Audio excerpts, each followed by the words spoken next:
Hello and welcome to this introduction to the MPEG-H authoring in Pro Tools 2023. MPEG-H audio is a next-generation audio codec that features immersive sound, personalization, and universal delivery. This tutorial series covers the first steps of producing MPEG-H audio in Pro Tools. For more information, visit our website mpeg-h.com. I will walk you through some of the features and possibilities that come with MPEG-H. This Pro Tools session will be available for download to follow along with. First, let's take a look at our Pro Tools session. It starts with a 5.1+4 immersive ambience bed. This is set up as a routing group in Pro Tools and has 10 individual tracks that I have imported from a previously rendered immersive bed. Below that, we have two different versions of our voiceover, one in English and one in German. We also have a music track in stereo and another object for additional sound effects. Down here, we have the core element of our authoring session, the MHappy track. MHappy stands for MPEG-H Authoring Plugin, and as our little shorthand for this plugin. The important thing to remember is, all audio has to be routed through the plugin, where it will be combined with audio metadata. This will tell the renderer and all the devices later on what to do with it, what it is, and how to play back. First of all, let's take a look at our ambience bed. This shows two different ways of approaching a mix. Instead of routing these tracks to the 5.1+4 Ambience Bus, which is the input to our routing folder, I have routed them to individual subpaths.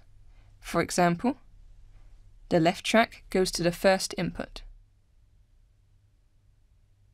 Further down, we've inserted some empty audio tracks where we could add additional audio signals. By routing those to the 5.1+4 Ambience Bus instead of the subpaths, the panning is still open and we can automate the sound sources any way we'd like to. If we go to the panning window, this will bring up the 3D panner of Pro Tools. Like this, we can pan our signals as we always would.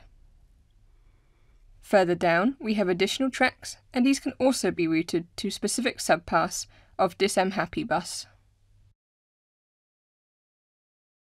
Now, let's take a look at the Pro Tools I/O setup. First of all, we have a 5.1+4 Ambience Bus. This is the input to the routing folder, and we can see all of the subpaths here. I am not using the top ones at the moment, but as you can see, I am using the individual mono subpaths to route my pre-rendered audio signals. Next up, you can see two buses here, to MHappy and from MHappy. To MHappy feeds into the MPEG-H authoring plugin, and from MHappy receives the output. Let's have a look at the input side first. You can see we have created a 5.1+4 subpath to this third order ambisonics bus. Here you can change the channel order by just dragging the channels around. You could also do this inside the plugin, but I personally prefer doing it in the Pro Tools I/O setup. This to MHappy 5.1+4 subpath takes the first 10 tracks of our 16 channels. The next channels are taken up by our stereo music subpath and some additional mono inputs. This process determines the order that the signals arrive at the plugin. The from MHappy bus maps the output of the plugin.